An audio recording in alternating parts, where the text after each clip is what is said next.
Brian Hartline does it again. He is on an absolute roll as he secures another top wide receiver prospect in 2023. Noah Rogers out of Rollsville High School in Rollsville, North Carolina, a top 10 wide receiver in the composite. This room is absolutely loaded. They just added Tate, just added Brandon Ennis yesterday, and now they follow that up back to back to back with top prospects. Let's figure out what this means again for this loaded Ohio State wide receiver room.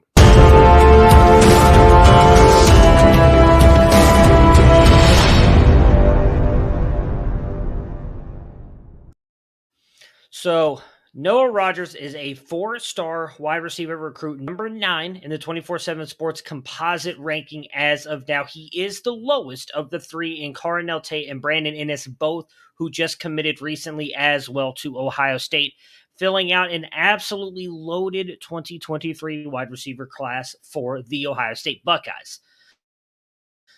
Has produced fairly well in college. In a COVID season, he had 11 touchdown catches, over 1,300 yards last year receiving. He has over 22 touchdowns on his career in just 70 catches, so he is a big play wide receiver. He's averaged 20 points a catch. He is also a track athlete as well, which is great. You love to see those dual sport athletes. He ran a sub 4.5 in track. So he is going to be an exciting player to watch. What do I like about him? He's a smooth route runner. Really do think he gets off the line fairly well. Shows great acceleration before and after the catch. He does a very good job of winning 50-50 balls as well, which is not quite what you would expect from a speed guy, right? You expect those guys to kind of be going and getting the ball down the field. He's also very good in 50-50 situations. I do believe he is very elusive after the catch as well. So elusiveness, speed, can go up and get after it. I like Brandon Ennis a lot. He is my second-rated wide receiver.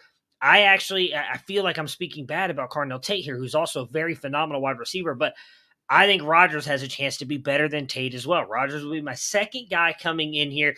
Definitely has some things to develop on. He is 6'2", 180, so he's a little bit on the light side, but he is 6'2", a little bit bigger than Brandon Ennis. Overall, I think he's a very good, phenomenal wide receiver to add to this group. But what does that mean for him in the Ohio State Buckeyes room moving forward? We talked about this the other day with Brandon Ennis. We know right now it's going to be Jackson Smith-Njigba, Marvin Harrison Jr., and likely some mixture of Emeka Egbuka and Julian Fleming on the outside this year. However, outside of some crazy circumstance, which I just don't see, I think there's not a non-zero chance, but there's not a 0 chance, but there's like a 1% chance that Jackson Smith-Njigba comes back to school next year. He's likely going to the NFL. He's going to be one of the top wide receivers in that draft next year, as will CJ Stroud. So they're going to lose that quarterback. They do have Kyle McCord and Devin Brown in the waiting, but we'll get to that in a minute. With JSN moving on, we've talked about this before on these videos, year 1-0, you don't want to see that. There's 10 different categories. As long as you hit one of them, you'll be good moving forward. If you don't hit any of them, there's been no proven player that has gone on and had success at the NFL level, including anybody at Ohio State. So that is a big indicator there, even with what Brian Hartline has been able to do the past couple of years.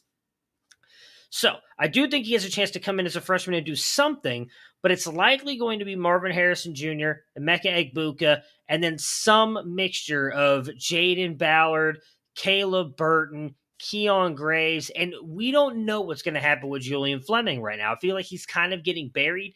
He's one of those guys I think could be a serious transfer candidate. You've got Kojo Antwi, who came in last year as well. There's Caleb Brown. There's a lot of wide receivers here. But Noah Rogers, Carnell Tate, and Brandon Ennis have a chance to be better than almost all of those guys that came in last year. The Caleb Burtons, Keon Graves, who I am a big fan of Keon Graves. I think he gets on the field next year as well. So then you're really looking at that second year for them to step up here. And I think Rogers and Ennis are really the two that I think will step up, with Keon Graves, Caleb Burton, and those guys kind of being toward the back end, their possible final years there in or at Ohio State before going on to the NFL. So you're going to get 2 years of production out of these guys that we've seen Brian Hartline knows how to develop them and turn them in to NFL wide receivers, and I think all three of them could honestly be that.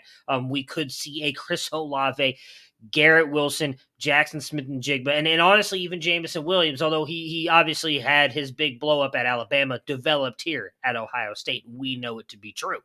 So I do think those guys have a chance to do that here. And they're going to be fine, whoever's throwing them the ball, right? I mentioned, obviously, CJ Stroud going on into the NFL. If Kyle McCord steps in next year as a starter, who I believe will probably get the starting job, he's going to be just fine. And then even if Devin Brown transfers out, you got Dylan Raiola coming in, who I think personally is the number one quarterback in the 2024 class.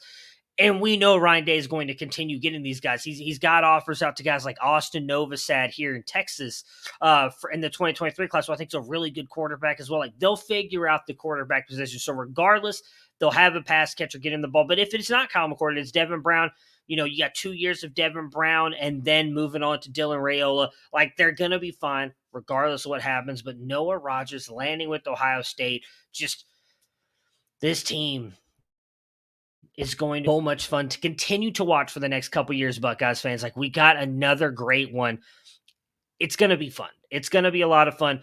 If you enjoyed this video and if you enjoy the content we're putting out here on Campus to Camp, please hit that like button, subscribe to the channel. We'd really appreciate it. Let me know in the comments what you think these guys could do. Do you think all of them stay? Do you think any of them transfer out? Am I wrong on Julian Fleming? Is he the one who stays? Someone else transfers out? Let me know what you guys think. We'll be back with more recruiting news as it breaks. Everybody have a great day.